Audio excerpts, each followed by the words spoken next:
With Hudson O'Neal out of the Rocket One Racing, we are seeing more movement among drivers in the middle of the season for both the World of Outlaws and the Lucas Oil Late Model Dirt Series and Super Dirt Late Model Racing in general.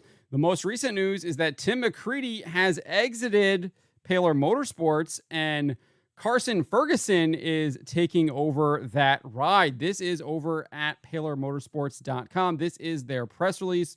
It says with T-Mac's departure, Ferguson goes national.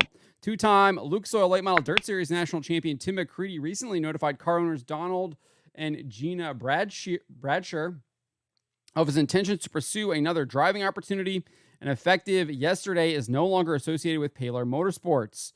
The potent pairing conquered the ultra-competitive Lucas Oil Late Model Dirt Series in both 2021 and 2022 and finished a strong runner-up in the final 2020 point tally. Behind the wheel of the Paylor Motorsports number 39 machine, Tim reached victory lane in some of the biggest races in the industry, including the Firecracker 100, the North-South 100, the Dirt Late Model Stream, the I-80 Nationals, and the Jax 100. This is what Bradsher had to say.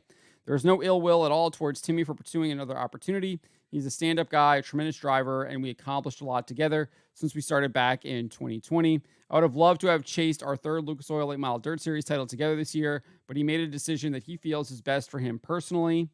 Gina and myself wish Timmy and his family nothing but the best moving forward. With the recent departure of T-Mac, the Paylor Motorsports team will now put all available resources behind Lincolnton, North Carolina driver Carson Ferguson, who has piloted a number 93 entry for the team since 2022. Carson, who captured the Schaefer's Oil Spring National Series Championship in both 2022 and 2023, will make the transition to compete on more of a national scene starting immediately.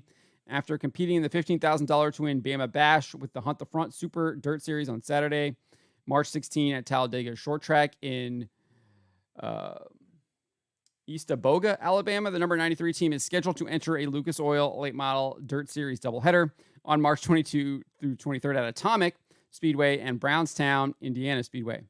And this is what Ferguson had to say.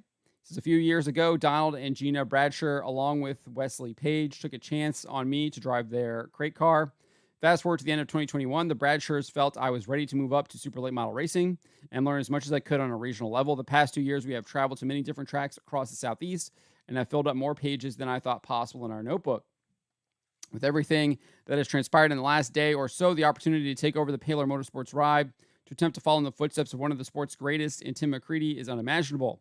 I can't thank Donald and Gina Bradsher, Wesley Page, my dad, all of my past and present sponsors, and every person I have driven for to this point enough for getting me to where I am today. We are unsure of what series events we will be following this year, but the entire Paylor Motorsports team is ready to hit the ground running starting tomorrow night at Talladega.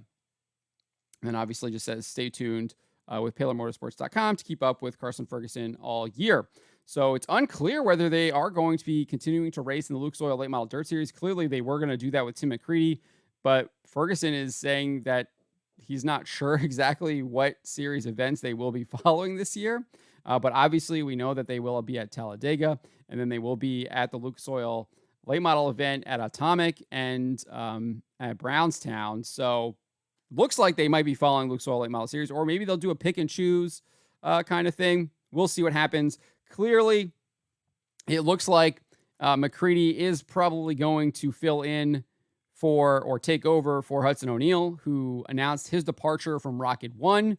That seems to be all indications of that going. I mean, where else would he go? That seems to be the biggest ride that's open that would potentially be a bigger opportunity for him. So I would assume that it's safe to say that that is where he would go. We have not seen an announcement from McCreadie or Rocket One, but clearly Paylor Motorsports is putting all their chips in Carson Ferguson for this year, and we'll see how well he does in that Paylor Motorsports number 39. I believe McCreadie had one win earlier this year with the Lucas Oil Late Model Dirt Series down there in Florida. So he's coming to some really good equipment, and he definitely will be a competitor if they do indeed decide to choose to race with the Lucas Oil Late Model Series. I think he could be someone maybe to get up in that top four because I definitely think they got the equipment to do that. And I think from what I saw of him last year, he is a tough competitor and will succeed. But let me know what you guys make of Tim McCreadie exiting Paylor Motorsports and Carson Ferguson being tapped to take over that ride? Let me know in the comments below.